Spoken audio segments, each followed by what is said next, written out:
Hey, buenas tardes, queridos prevencionistas, gente de Sodoprela y los que aún no lo son, pero que pronto lo van a hacer. Mi nombre es Robert, soy de la directiva de Sodoprela. Estoy con Georgina. Hola. Y Georgina, no hay que presentarla, ya es parte aquí de nuestro podcast. Y tenemos aquí unos grandes invitados que vamos a sacar el mayor provecho y que de verdad nos honra que desde nuestro querido país, México, estén México es aquí lindo y querido. lindo y querido, estén aquí apoyándonos en lo que es la prevención de riesgos laborales, la parte de salud ocupacional y todo lo que se llame prevención en nuestro país. Tenemos con nosotros, señores, a Manuel Pando, doctor, bienvenido, Muchas y a la gracias. doctora también, Saray Pando, ambos desde México. Muchas gracias por la invitación. Con mucho gusto en todo lo que se pueda hacer por ayudar a promover la salud ocupacional, la prevención de riesgos, pueden contar con nosotros. ¿Sí, Saray? Hola, muchas gracias por la invitación. Primera vez en República Dominicana hablando de temas de perspectiva de género y salud en el trabajo. Ah, qué bien. Temas súper interesantes. El doctor nos va a ayudar con los riesgos psicosociales en el trabajo y la doctora Saray, ¿verdad? Nos va a hablar sobre perspectiva de género en el trabajo y la prevención de riesgos laborales. Temas que, vamos a decir, ¿verdad, Yorina? Que estamos en pañales aquí en el país con esto. Bueno, yo creo que estamos en el útero todavía. Todavía no llegamos a pañales, No Miguel. llegamos a pañales. No, no, la verdad. Muy bien, para que todos nuestros seguidores sepan quiénes somos, empezando por las damas, ¿verdad, doctora? Doctora Pando, díganos, cuéntenos quién es la doctora Pando. Bueno, yo soy psicóloga, me formé como psicóloga en la Universidad de Guadalajara en México, de donde es el mariachi y el tequila, Guadalajara, Jalisco. Ay, un tequilita ahora cualquiera ahí. Con este Eh, fresquito. y luego, bueno, me fui a España a estudiar allá la maestría en ciencias sociales y el doctorado en la Universidad Complutense de Madrid en estudios de género. Y bueno, allá me encargué de estudiar cuestiones psicosociales en las mujeres migrantes. Y actualmente soy profesora en la Universidad de Guadalajara, en el Tecnológico de Monterrey y coordino el área de género y salud en el trabajo en Pienso en Latinoamérica. Programa de investigación en salud ocupacional. Uy, un background que tenemos que aprovechar en los 4 o 5 días que esté aquí. Así que vamos a aprovecharlo al máximo, de verdad. Muchísimas gracias por estar aquí. Doctor, cuéntenos usted, ¿quién es el doctor Pando? Bueno, también de origen psicólogo, después una maestría en salud pública, un doctorado en ciencias sociales y salud, y dedicado a las cuestiones de salud ocupacional por allá como en el 84, sí, del siglo pasado. Wow. Tú no estabas nacido, Robert. Sí, Ni yo. sí, sí, sí. Tenía un Yo no, par de yo no. añitos ya, tenía un par de Ah, añitos. Por lo menos ya estaba en proyecto. Sí. Y en todas estas andanzas, por finales del siglo pasado, se empezó a constituir una red de compañeros que estábamos en diferentes países de Latinoamérica, metidos en las cuestiones de salud ocupacional. Venían los tratados de libre comercio en esa época, ¿sí? Y sabíamos que esos tratados de libre comercio iban a cambiar la forma de trabajar y por lo tanto el perfil epidemiológico de riesgos de trabajo. Y en ese entonces se hablaba de poder tener una respuesta organizada en materia de salud y seguridad en el trabajo. Esa red finalmente se formaliza y se constituye en una organización, que todavía estamos en ella, que se conoce como Pienso en Latinoamérica. Pienso son las siglas, como decía Saraí, de Programa de Investigación en Salud Ocupacional en Sí. Latinoamérica, y ese se forma en el 2000, ya oficialmente. Por eso ahora estamos haciendo el 24 encuentro, que hemos venido haciendo uno por año desde el año 2000. ¿A quién engloba Pienso en Latinoamérica?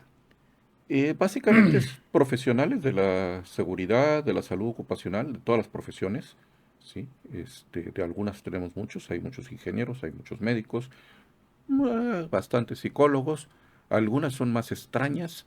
Creo que tenemos al único antropólogo dedicado a la salud Sí. ocupacional, un wow. compañero venezolano, porque curiosamente, ustedes lo habrán visto, se habla mucho de cultura Sí. de la seguridad, cultura de la Ah, prevención. sí.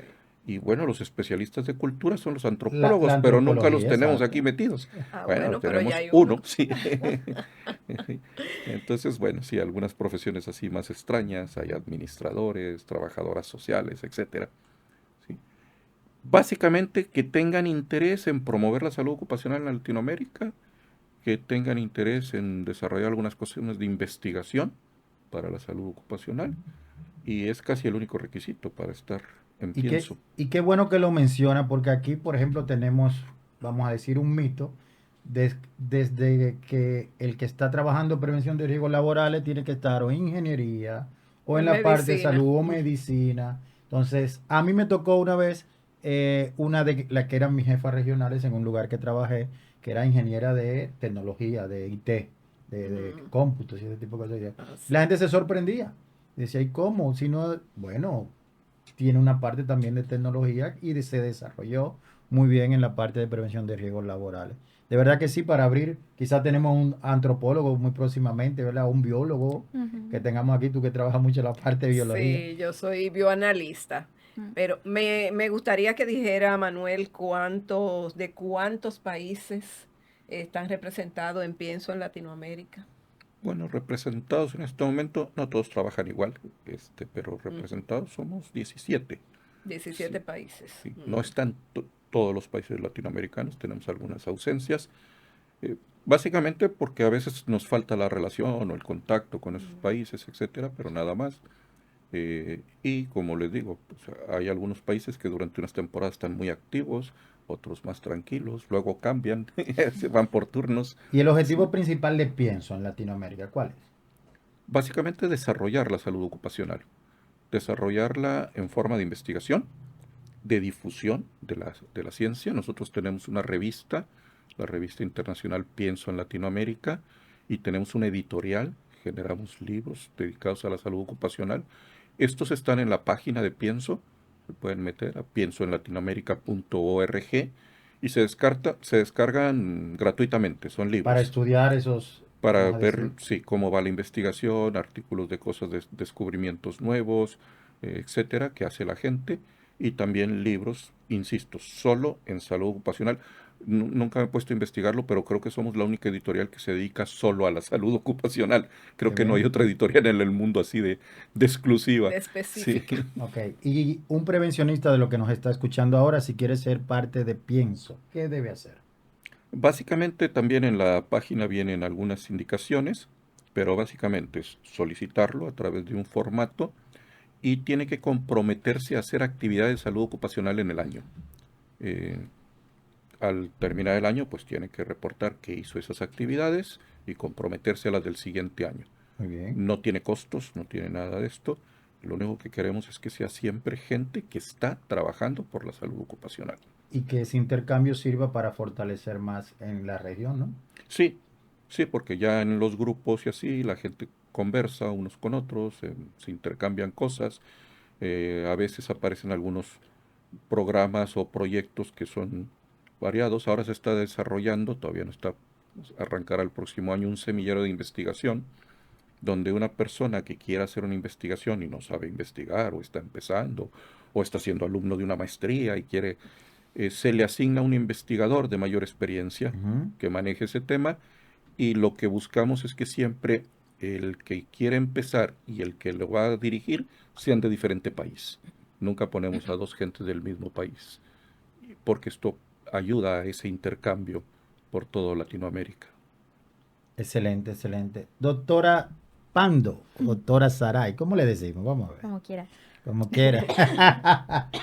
Cuéntenos, ¿qué los trae por aquí? ¿Qué los trae a Dominicana a apoyarnos en lo que es la salud ocupacional, riesgos psicosociales y los temas que están desarrollando? Georgina nos trajo. Ah, pero bien. Qué bueno.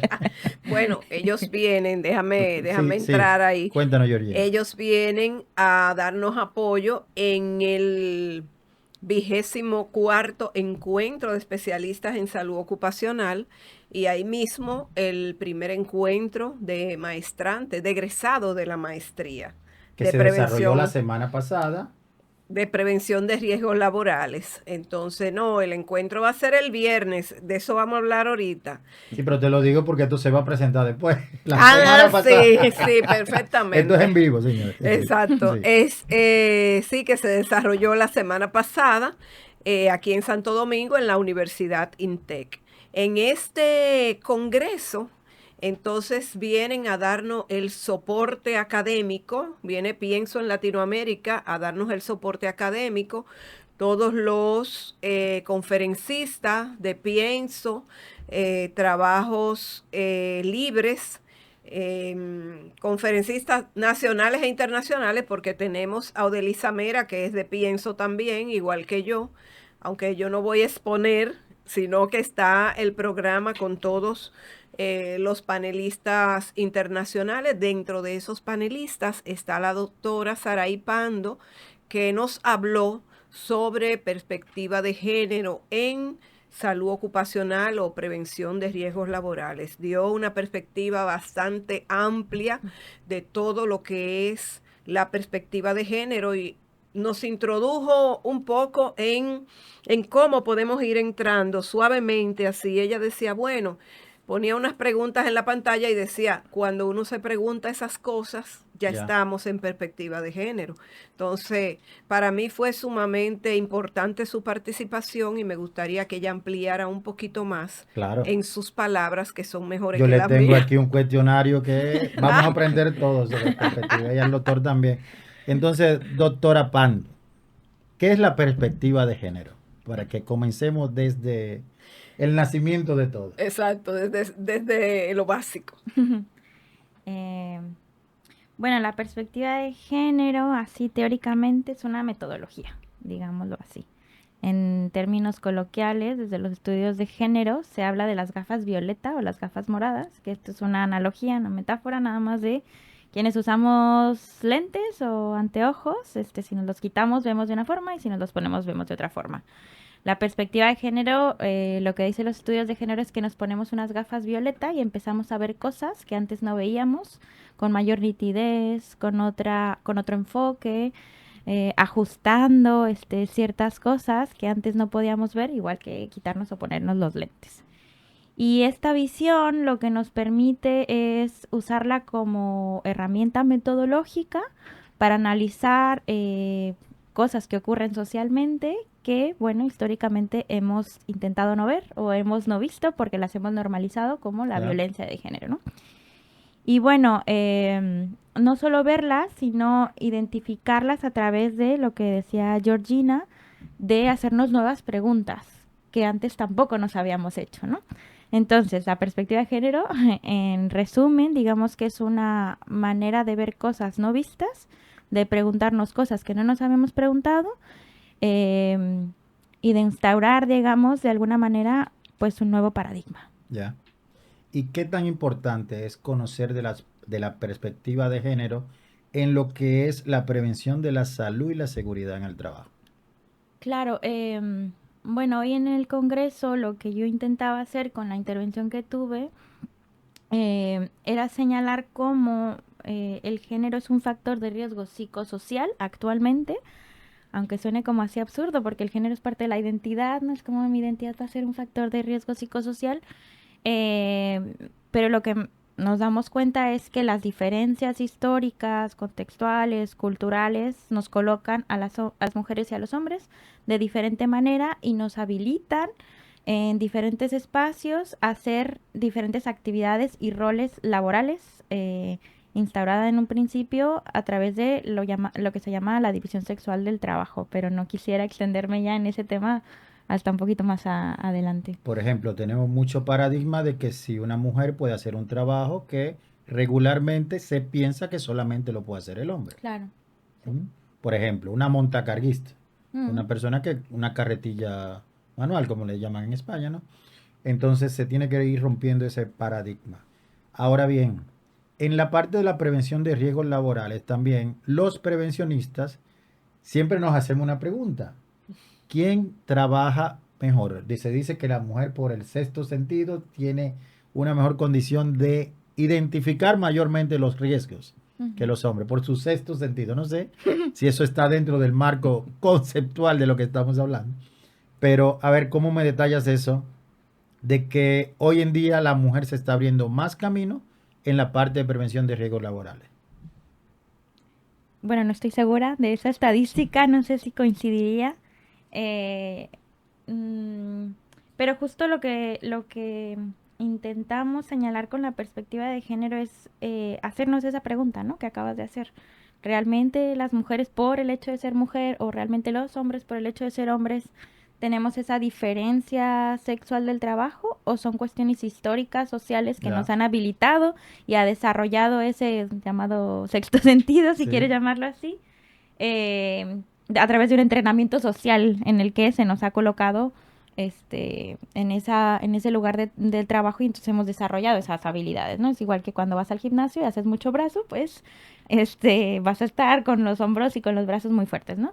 Pues igual con las cuestiones de género, a las mujeres se nos ha colocado históricamente en el trabajo de los cuidados y entonces, claro, hemos desarrollado habilidades que nos han dado ese trabajo en el tema de los cuidados y nos hemos hecho buenas, digamos, ¿no? Ujú.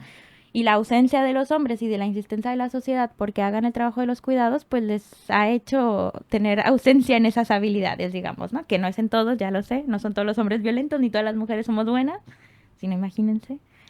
Iríamos por la calle así, evitando los Exacto, golpes, evitando ¿no? los golpes. Eh, Pero bueno, más o menos sí. Muy bien, doctor Pando. Entonces, hablando de riesgos psicosociales, ¿a qué determinamos o detallamos lo que es el riesgo psicosocial?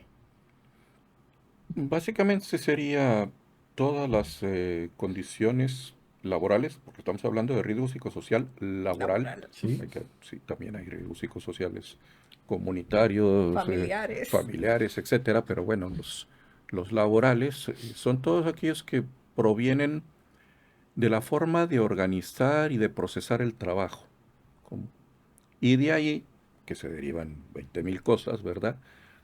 Que sean cosas que tienen la capacidad de afectar la parte psicológica, emocional del trabajador. ¿Sí? Y luego la lista entonces empieza a ser muy larga. Si hay una sobrecarga de trabajo, pues es un factor de riesgo.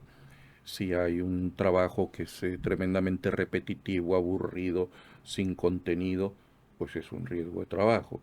Si tenemos un mal líder o una gente que no dirige adecuadamente, que no piensa en los hombres, sino solo en la producción, etcétera.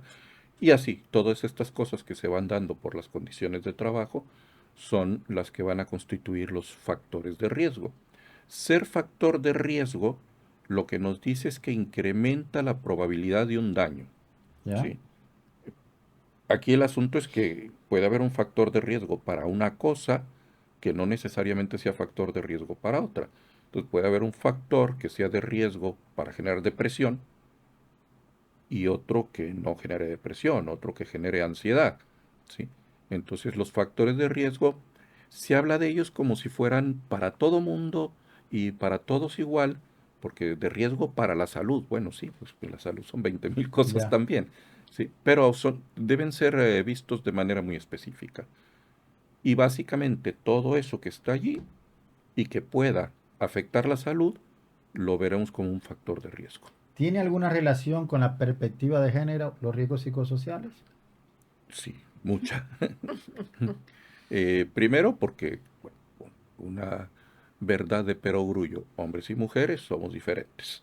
¿Sí? Sí. Entonces, ante esa primera premisa, pues ya la forma de trabajo, la forma de ver el trabajo, la forma en que me va a afectar una actividad o no, va a ser diferente. ¿Sí? Luego, las estadísticas nos lo marcan, ¿sí? Simplemente la tasa de riesgos y la cantidad de accidentes y de enfermedades en hombres y en mujeres son diferentes, ¿De quién es más? dependiendo del país y del lugar que nos refiramos, pero en muchas ocasiones son más las tasas de riesgo en las mujeres, ¿sí? Obviamente, la cantidad de riesgos, cantidad, casi siempre va a estar en los hombres, pero porque la cantidad de trabajadores son más hombres que mujeres, ¿sí? Entonces, bueno, sí, si ustedes van a un hospital, ¿quiénes son las que tienen más burnout? Las enfermeras. Las enfermeras. ¿Quiénes son las que tienen más caídas? Las enfermeras. ¿Quiénes son las que tienen más callos en las pies? Las enfermeras. Todo van a ser las enfermeras porque son las que son más numerosas en el hospital. ¿Sí? Entonces, por número van a ser los hombres, pero por tasa, por porcentaje, generalmente la tasa más alta está en las mujeres. ¿Sí? Pero también cambia la forma en que se responde ante los riesgos, cambia la forma social de afrontar esos riesgos psicosociales, ¿sí? Y hay muchas diferencias allí. Muchas diferencias que después no ejecutamos o no tomamos en cuenta cuando hacemos las intervenciones y cuando hacemos los diagnósticos de factores de riesgo en las empresas. Y entonces hacemos los factores de riesgo como si fuera una sola cosa, vemos las estadísticas y como la estadística mayoritaria es de hombres, pues esto arrastra, ¿sí?, todas las estadísticas, y cuando nosotros hacemos un programa de prevención de riesgos basado en las estadísticas generales, en realidad estamos haciendo un programa de prevención de riesgos basado en las estadísticas de los hombres. Sí. Dependiendo en qué género, en qué parte de trabajo. Por ejemplo, aquí en el país, el sector zona franca, la mayor cantidad de empleados son mujeres. O sea, ahí vamos a evaluar a qué sector nos estamos dirigiendo. Sí, hay algunos, de hecho, desde ahí empieza ya el asunto, ¿sí? Porque hay unas profesiones y unas actividades que son ocupadas por mujeres y otras que son ocupadas por hombres, ¿sí? Pues es lo que ya ahorita Saray mencionaba, un condicionamiento social que se viene dando desde hace muchos años. Georgina, ¿alguna pregunta que nos ayudes aquí? Bueno, me voy a referir un poco a lo que conversamos en el Congreso. En el Congreso, por ejemplo, estuvimos viendo toda esa parte de condicionamiento social del trabajo, si hay algunas profesiones que son para hombres, otras que son para mujeres, sobre todo la de mujeres asociadas a lo que decía Saray, que era el cuidado. Las enfermeras, la mayoría son mujeres. Incluso en los lugares donde los médicos son hombres, por ejemplo, los ginecólogos y eso, ya se hacen acompañar de mujeres, de enfermeras, por ejemplo, porque entienden que ellos se resguardan resguardan su seguridad jurídica de que una mujer no los vaya porque tienen otra mujer que es una enfermera que está al lado. Entonces, todos esos condicionamientos sociales crean una sobrecarga de trabajo en las mujeres. Y por ende, igual muchísimas de las cosas que se conversaban en el Congreso, una de ellas era el tema de que no se toma en cuenta las condiciones de las mujeres. Por ejemplo, me llamó mucho la atención cuando se mencionaba lo de la menstruación. Hubo un doctor que dijo, las mujeres tienen la menstruación 3 o 4 días al mes y durante ese proceso hay se hinchan las muñecas, por ejemplo. Cambios hormonales. Exactamente, ¿no? Y en la hinchazón de la muñeca, aquellas mujeres que tienen que trabajar haciendo fuerza, pues en esos días están mucho más vulnerables, tienen un mayor riesgo y eso no se toma en cuenta. Porque incluso las investigaciones hasta para diseñar un equipo de protección personal se hacen en hombres. Entonces, todo eso lo conversamos en el Congreso. Fue sumamente interesante toda esta parte de género. Todavía mañana vamos a tener otras conversaciones sobre perspectiva de género. Tenemos otra conferencista que nos va a hablar sobre este tema, que veíamos que es un tema que es invisible para nosotros los dominicanos, sobre todo nosotros los prevencionistas. Todo lo que hacemos, lo hacemos con ese sesgo de trabajador, de obrero. Entonces, en ese sesgo no entran las mujeres. Ahí yo le tengo una pregunta a la doctora Pando. ¿Tiene la empresa que tomar en cuenta el tema de género para su evaluación de riesgos que realiza para cada una de las tareas? Sí. Sí. Bueno, el problema, me voy a referir a Latinoamérica, es que no tiene la obligatoriedad, que ocurrió lo mismo y que sigue ocurriendo aquí en Dominicana con los factores de riesgo psicosociales. En México pues ya tenemos las normas oficiales, la NOM 035, pero en Dominicana entiendo que no. Todavía no tienen normas en relación a los factores psicosociales. Entonces en género, pues mucho menos, ¿no? Yo me sorprendía un poco incluso de la ley que tienen acá, el nombre, ¿no? De la ley de violencia de género es la ley de violencia intrafamiliar. Sí. Se sigue pensando que la violencia de género sigue ocurriendo dentro de la familia y que no tiene que ver con una cuestión de género Laboral. menos, ¿no? Ni siquiera, o sea, solo sí ocurre dentro de la familia y es un problema intrafamiliar, ¿no? No un problema que ocurre directamente contra las mujeres. Eh, y en ese sentido, pues, a tu pregunta es sí, pero no hay esa normativa o esa obligatoriedad, digamos, por ley. Sin embargo, bueno, pues los estudios insisten en que es parte de la prevención hacerlo y que decía también el doctor Pando en la mañana que era incluso una inversión, ¿no? Porque invertir en la prevención de riesgos psicosociales en razón de género nos ayuda no solo a que las mujeres y los hombres puedan trabajar sin esa carga mental social, ¿no? Porque yo les daba el ejemplo, por ejemplo, de lo que ocurría con el trabajo de los cuidados. Si tenemos a una niña, una hija, un hijo enfermos, ¿cómo vamos a llegar al trabajo pensando si nuestro hijo, nuestra hija está mal del estómago, ¿no? ¿Cómo voy a atender, ¿Quién lo va a quién lo va cuidar? a cuidar? Le dejamos ahí. No tienen los gobiernos, al menos la mayoría de los gobiernos latinoamericanos, prestaciones en las que les permitan a las personas tener una vida familiar en conciliación con la vida laboral, es decir, no tienen muchas empresas esta prestación de dejar a tus hijos, a tus hijas en las guarderías.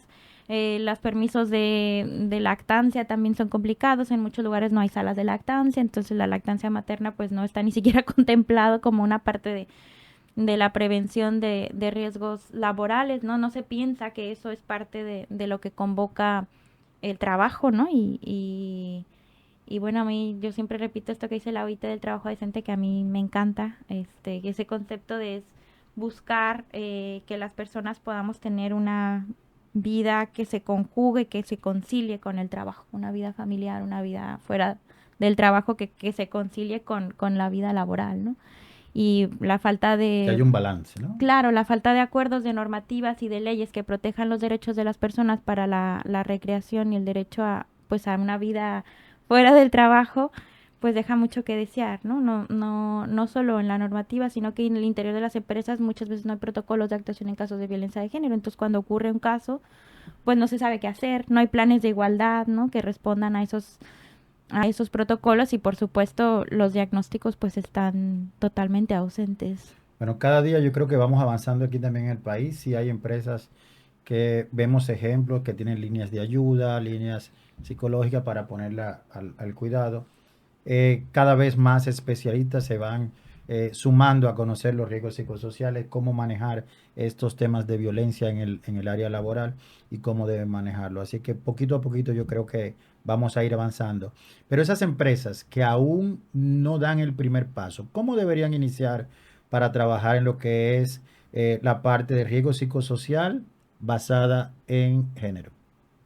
Eh, pues simplemente integrar a sus diagnósticos la segregación de los datos por sexo y género. Con eso creo que te da una fotografía para decir, ok, esto es urgente Como o no. dicen dominicana, aplatánamelo. Este, O sea, Exacto, pónmelo, explícamelo más. explícamelo así que lo pueda digerir todo el público aquí. pues lo que decía un poco el doctor Pando, que a veces nos dejamos arrastrar por las cifras, ¿no? Y no tenemos una fotografía real, descifrada, desmenuzada, que nos permita ver las diferencias entre hombres y mujeres. Es decir, tú haces tu diagnóstico, pero pones la realidad de la empresa sin dividir Género. en razón de género. Y Ujú. cuando hacemos eso, nos damos cuenta de las diferencias tan importantes que hay.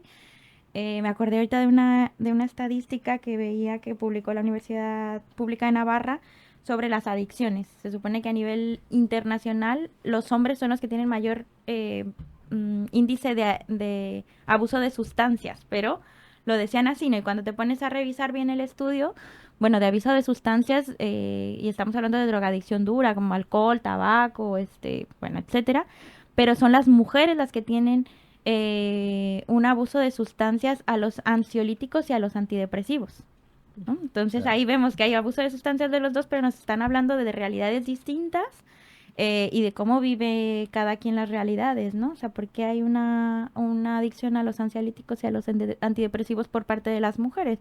O incluso a los pues al ibuprofeno y todos estos que son para el dolor. Los calmantes. Los calmantes, porque incluso en España se reguló, no puedes comprar ya ibuprofeno sin una receta, creo que arriba de 600 gramos, de 400 gramos no puedes comprar porque era el dolor menstrual y un ibuprofeno, ¿no? Sí. El dolor de cabeza y Ya. quienes tenían un nivel de adicción muy grave eran las mujeres. Y eso respondía pues a cuestiones no solo de, o sea, estaba hablando de personas que están inmersas en el mundo laboral, ¿no? Muy bien. bueno. Sí, sí. Muy bien. Señores, recuerden que somos Sodoprela Podcast. Aquí es la voz de la prevención.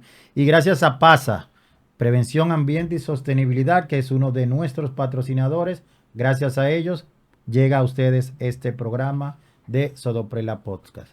Vamos a ir a una breve pausa y regresamos en breve.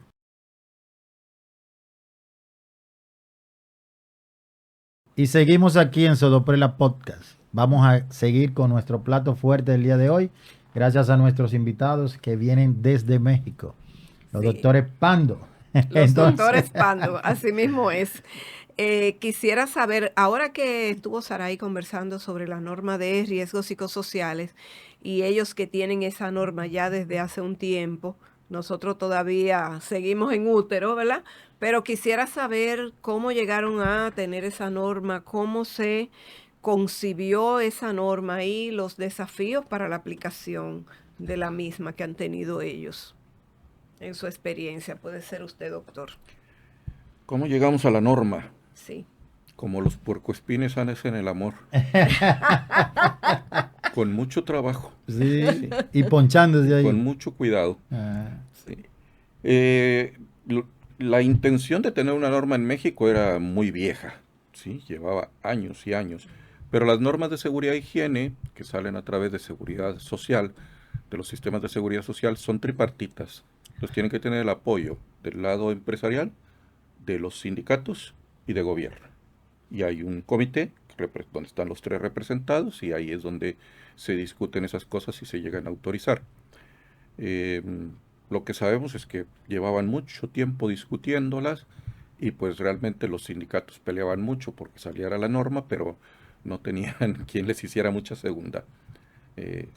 Cuentan, esto es leyenda urbana, a mí no me consta, no estaba ahí en ese comité, que un poco la presión internacional, OIT y otros organismos sobre gobierno hacen que pues el gobierno dé el segundo voto y entonces ya bajo ese desequilibrio de 2-1 se decide que sí salga la norma y se empieza a construir.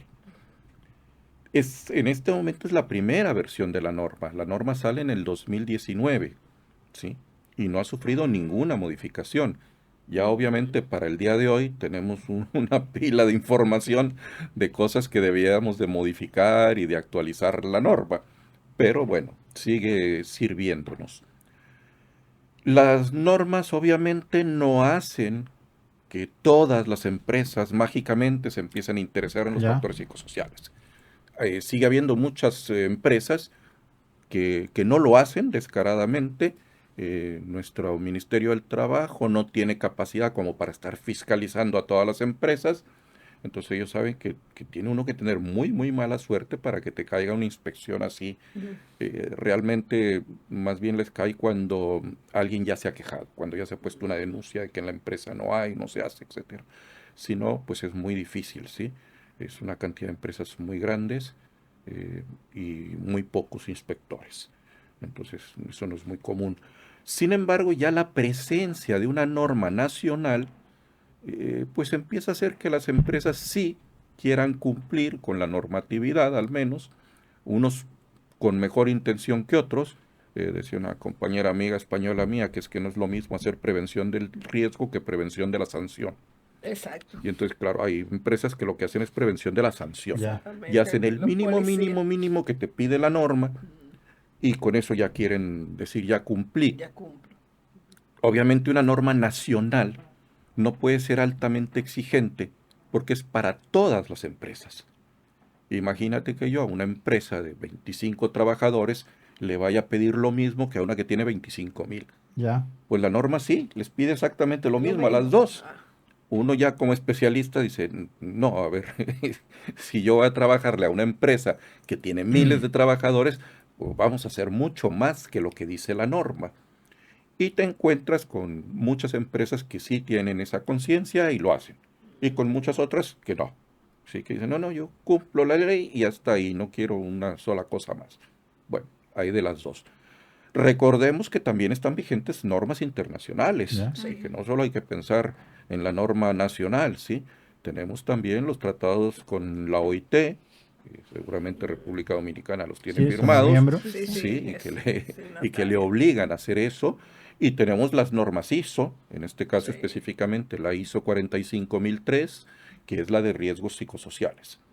Y que si yo soy una empresa internacional y que aspiro a importar o a hacer comercio internacional, tengo que estar cumpliendo con la norma ISO 45003. Entonces tengo que estar haciendo prevención de riesgos psicosociales. Pues todo eso hace un caldo de cultivo positivo para que se empiece a trabajar. La primera experiencia cuando esto empezó fue muy divertida porque empezaron, decimos nosotros, a salir especialistas hasta de debajo de las piedras. ¿Sí? Igual que aquí. Claro, las normas empezaron a requerir de gente que les Ya. dijera cómo hacer. Y había mucha gente que no sabía cómo hacer, pero sí sabía cómo hacer negocio. Sí, sí. No estamos lejos Sí, y hablábamos del especialista de Google. El de Google. especialista de Google, sí, era el que se metía a Sí. Google, bajaba un cuestionario y decía yo, soy especialista en psicosociales, y Ya. aplicó un cuestionario. Sí. Todo esto incluso se ha ido regulando, no en el sentido de regulaciones normativas, sino de que las mismas empresas se dieron cuenta, ¿sí? Que cuando pagaban una cosa así, pues recibían un producto que equivalía a eso. Ya. ¿Sí? ¿Y qué requisitos pide México que está tan avanzado en los riesgos psicosociales para los especialistas de esta área? Ese fue uno de los problemas en la norma mexicana. No se pide nada. Literalmente, O si sea, puedo tú ser especialista de Google y ya. ya está, legalmente sí. Tú puedes Sí. tomar ahorita a la gente que va pasando aquí por la banqueta y decirle que te haga el estudio psicosociales y legalmente esa persona lo puede hacer. El problema es que no va a saber hacerlo, ¿verdad? Exacto. Y entonces lo que va a salir cuando te llega al ministerio y te supervisa, te dice, no, todo esto está mal hecho, va para atrás y vienen las infracciones y vienen las Ya. multas y todo esto, ¿sí? Pero no se normó. Nosotros en ese punto habíamos hecho una propuesta que era que fueran psicólogos con 200 horas de formación en psicosociales, porque el psicólogo no sale de la No sé. escuela de psicología sabiendo de factores psicosociales de riesgo, o otra profesión con 500 horas de formación. ¿Sí? Porque tampoco se podía aspirar que se dejara solo en manos de psicólogos, que uno pensaría así como en términos lógicos, oye, pero es que sería lo normal, sería lo Sí. lógico, ¿sí? Pero no del todo. Primero porque no iba a haber la suficiente cantidad y los psicólogos que había no estaban especializados en eso. Y luego segundo, voy a recordar un compañero ya fallecido en Perú, Walter Varillas, sociólogo, que quizás fue el mejor especialista en materia de psicosociales en el Perú. Y como Perú estaba poniendo la norma diciendo que tenían que ser psicólogos, él decía, bueno, y a mí ya me dejaron afuera porque él era Y fue el sociólogo. fundador, y fue el fundador. Sí, y él era sociólogo. Pero dice, es que no leyeron completo, aquí dice psicosociales, no dice solo psico. Entonces, ¿por qué los Sí. sociólogos estamos fuera? Sí. Entonces, yo quizás soy de la idea de que otros profesionales, claro que lo pueden hacer, que el problema es saberlo hacer y saberlo hacer bien. Entonces podían ser no psicólogos, pero con una mayor formación, o psicólogos con una formación un poco menor en el tema, pensando que tienen un Por background ejemplo, un de... doctor, un ingeniero, ¿qué debe estudiar para comprender e implementar la psicosociología en el trabajo? Bueno, que debe estudiar es directamente eso, la psicosociología del trabajo. ¿Qué significa esto? Pues saber estudiar o tener conocimiento de los ambientes laborales, de cómo determinados ambientes generan determinados trastornos o determinados problemas, de conocer adecuadamente esos trastornos, porque en el medio laboral y en el medio de los prevencionistas laborales te encuentras gente diciendo que el burnout es estrés. ¿Ya? ¿Sí? Sí. No, el burnout no es estrés. ¿Sí? Entonces, si no tengo una formación adecuada también en los posibles daños, sí, pues ya tenemos un problema. También saber que los factores psicosociales pueden ser buenos, porque siempre hablamos de los malos, ¿Ya? pero hay factores psicosociales que desarrollan una buena autoestima en ti. Eso es un factor positivo. Entonces tenemos que saber también de salud mental positiva, tenemos que saber de técnicas de diagnóstico de lo que ya se sabe en la higiene industrial, reconocimiento, evaluación y control, pero aplicado a la psicosociología, de saber que los cuestionarios son una herramienta, no son un diagnóstico. Pasar un cuestionario no es hacer un diagnóstico, pero hacer un diagnóstico sin ningún cuestionario es muy difícil, es muy laborioso, sí puede llegarse a hacer, pero es muy, muy difícil. Entonces los cuestionarios serán una herramienta útil, pero hay que tener una diversidad de cuestionarios. No se puede aspirar a hacer un trabajo de psicosociología con una sola herramienta. Yo les digo a veces en las conferencias, tú imagínate que yo llamo a un electricista porque tengo un problema aquí con algo eléctrico. Yo nunca he visto que venga un electricista con un desatornillador en la mano, ¿no? O con unas pinzas, ¿no? Viene con una caja de herramientas. Sí es bueno, sí es bueno. El especialista de psicosociales Sí. tiene que llegar con una caja de herramientas, porque él siempre piensa que hay un cuestionario que le va a servir para todos los problemas en todas las empresas. Ya empezamos muy mal.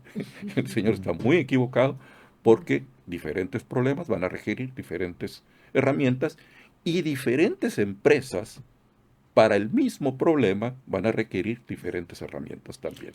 Hay una cosa en ese sentido, cuando nosotros diagnosticamos la presencia de factores de riesgo psicosociales, ¿cuáles son los pasos para afrontar esos factores de riesgo? Porque nosotros podemos ser muy buenos con nuestra caja de herramientas, llegar a hacer el diagnóstico, la evaluación, pero después que ya yo tengo todo esto, ¿qué yo voy a hacer? Bueno, desde el diagnóstico hay una herramienta muy importante y que toda la ISO 45003 gira alrededor de ella. Participación. Los trabajadores tienen que participar en todo esto. Yo conozco cientos, literalmente, cientos de empresas que aplican un cuestionario sobre ambiente laboral y nunca le dicen nada a nadie. Y al siguiente año lo vuelven a aplicar. Y al siguiente año lo vuelven a aplicar. ¿Ustedes creen que a los trabajadores les interesa ese cuestionario? Si no lo ¿Que conocen, lo estará ¿no? contestando de No. verdad? Ellos saben que es un cuestionario que todos los años se los Lo pasan, mismo de siempre. pero nunca pasa nada. Entonces, no tiene que ser así. En el estudio de factores psicosociales, desde que empiezo, desde que lo voy a hacer, tiene que haber una campaña de difusión. Vamos a hacer psicosociales. Y psicosociales es esto. Después tendré que hablar con los trabajadores, a ver qué factores existen. Ah, bueno, pues miren, según los factores que ustedes me dijeron que existen, vamos a aplicar estos cuestionarios. Y después de que los aplico, los vuelvo a convocar. A ver, con lo que ustedes contestaron, salió esto. ¿Ustedes creen que es verdad? Aquí dice que el 80% de ustedes están estresados, ¿sí? A ver, levanten la mano, a ver cuántos les temblotea la mano. ¿Sí? No, eso está exagerado, no es cierto, no somos tanto. Ok, platiquémoslo. Ya. Pero entonces, si no se los comparto, si no participan, no me van a acompañar, ¿sí? Entonces, después de que platicamos, ok, si estos son nuestros problemas y si estamos viéndolos así, ¿ahora qué hacemos? Ya. No, pues hay que hacer esto, hay que hacer aquello. Y claro, si ellos ahí dicen, no sé, es que hay que tomar chocolate, pues cuando yo en el restaurante ponga chocolate, la gente va a tomar chocolate. Pero si no salió de lo participativo, yo puedo llevar el chocolate ahí y nadie se lo va a tomar, ¿sí? Exacto. Entonces, la participación es una herramienta importantísima, básica para todo ello, ¿sí? Desde el inicio hasta las actividades de intervención y todavía después. Toda intervención que se haga se tiene que medir, ¿sí? Todo lo que se haga se tiene que Y su supervisar. plan. Sí. Sí. Orden no supervisada se la lleva no se cumple, ¿sí? Entonces todo lo que se estructure, todo lo que se organice se tiene que supervisar y se tiene que evaluar resultados. Si no, se hace todo ese círculo, pero ese círculo no lo hago yo como especialista, ¿sí? Ustedes lo han de vivir. Si un ingeniero es el encargado de seguridad y él es el culpable de los accidentes, pues entonces los trabajadores no participan y no les importa el equipo de protección y no les importa nada, ¿sí? ¿Por qué? Pues porque el de los accidentes es él y el supervisor menos le va a importar. Cuando todos participamos en la prevención de accidentes, es un ambiente muy diferente. Sí, con el compromiso Psicosociales de es todos. igual. Sí, pero a ver. tú estás planteando una participación muy diferente a la que generalmente se da en las empresas, porque nosotros tenemos el órgano de participación, que es el El comité comité. de seguridad y salud, pero eso es una participación como representativa. Sin embargo, estamos hablando de otro tipo de Y una participación, participación general. más general. Sí. Bien, tenemos ya muy poco tiempo, lamentablemente un tema Sí. súper interesante. Para terminar y como yo decía, para aplatanarlo, doctora, miénteme cuáles son los 5 factores que más se presentan en las empresas relacionadas a los riesgos psicosociales en el tema de género. No sé si podría decir que los 5... 5, 10, lo que usted quiera para No, que... no, me refiero a que cada empresa tiene los suyos. Claro, Entonces, depende de su sí, área, pero te ¿no? puedo Que se decir desarrolle. los 4 puntos fundamentales a tener en un plan de igualdad. El tema de la brecha salarial, Ya. hay que estudiarlo, cómo está, estamos pagando más o menos a las personas por su género, aunque sea el mismo puesto de trabajo o con el mismo labor. El tema de violencia laboral y de hostigamiento en razón de género. La promoción de las mujeres en los puestos de trabajo, porque puestos. a veces, aunque tenemos los puestos directivos, etcétera, no tenemos ese sistema de promoción. Y el último, creo que la atención a la salud diferenciada en cuestiones de salud laboral, porque las mujeres y los hombres se enferman de manera diferente y lo expresan de manera diferente. Excelente. A ver, doctor, ¿alguno que usted puede identificarnos también para nuestro público que se pongan la camisa de su empresa de cuando identifiquen alguno de esos riesgos psicosociales? De los riesgos psicosociales en general, En Latinoamérica, ¿cuáles sí. son los más comunes? Mira, en Latinoamérica, por las estadísticas, de nuevo, ¿qué encontramos? Sobrecarga de trabajo. Tenemos mucha. Latinoamérica también es famosa por las jornadas extendidas de trabajo. Horas extras, que en ocasiones al trabajador es que le gusta porque gana más. ¿O no? Sí, no, de hecho es que hay en ocasiones trabajadores que alentan el trabajo durante la jornada normal para que las cuotas de producción no salgan y se tengan que quedar horas extras, Ajá. ¿sí? Cuando se las pagan, porque luego hay grupos de Ujú. trabajadores que trabajan horas extras que nadie les paga. Si tú eres trabajador de confianza, de algún puesto de supervisor para arriba, generalmente en Latinoamérica a este personal no le pagan las Si horas es extras. administrativo, exacto. Ujú.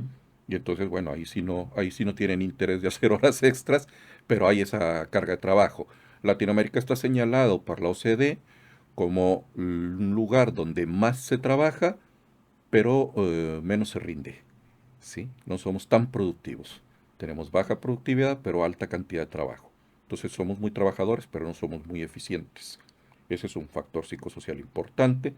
También es muy repetitivo los problemas de liderazgo, ¿sí? No tenemos buenos líderes en el sentido de liderazgo saludable. ¿Sí? Probablemente tenemos buenos líderes en conseguir cuotas de producción, ¿Ya? ¿sí? Pero en liderazgo saludable no lo tenemos.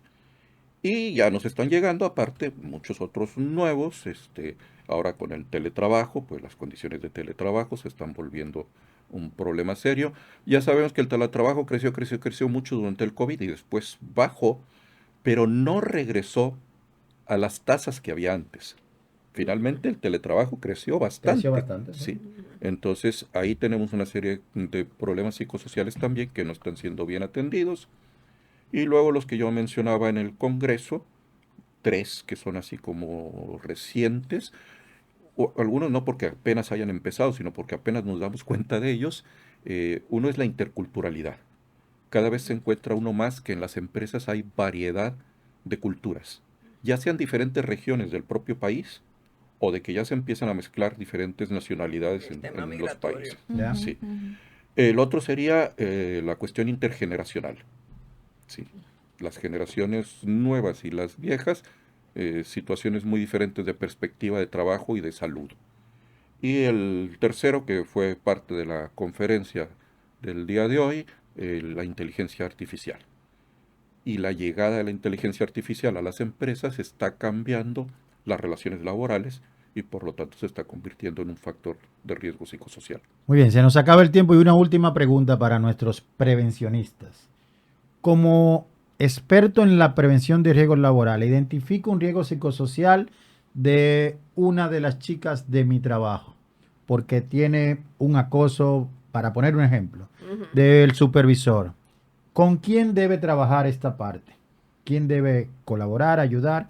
¿Qué pasos debe hacer el prevencionista? Debe existir un protocolo de denuncia. ¿Sí? Eso todas las empresas deben de tenerlo. Y entonces debe de quedar claro a dónde ir. Porque muchas veces la gente que está siendo acosada le dice a alguien y le dice, pues ve y habla con tu jefe. Pues ese es el que se me está acosando, pues que vaya y hable con él. Muy Sí. común, muy común. Entonces tiene que haber un protocolo muy claro. La gente que recibe los casos debe tener capacitación. No puedo recibir un caso de esos porque empiezo a descalificarlos, empiezo a culpabilizarlos, sí, a revictimizarlos en mi lenguaje. Entonces, yo si voy a recibir los casos, debo de tener una capacitación sobre qué preguntar, cómo registrar, cómo escribir. Y después debe haber un comité a un alto nivel que pueda colocar sanciones importantes. Generalmente en una empresa la dinámica debe ser, hay acoso, hay despido. Ya. Sí. Pero eso pues tiene que venir de altos niveles, ¿no? Y demostrable de que... Sí, sí, sí. sí. Muy bien, lamentablemente terminamos nuestro tiempo. Súper interesante. De verdad le damos las gracias a ustedes por compartir su experiencia de toda la vida en cuanto a los riesgos psicosociales y a la parte de perspectiva de género. Agradecidos, Georgina, a ti también por traernos estos especialistas desde México. Gracias a ese pueblo de México tan querido por nosotros y lo esperamos muy pronto por aquí. Recuerden que esto es Sodopela Podcast. Sigan la campanita abajo, denle seguimiento porque esto va a ayudar a que cuando tengamos más seguidores, así podemos seguir más llevando este tipo de mensajes tan importantes en nuestra área. Nos vemos en el próximo capítulo, señores. Sodoprela Podcast. Hasta luego. Adiós. Hasta luego. Dios.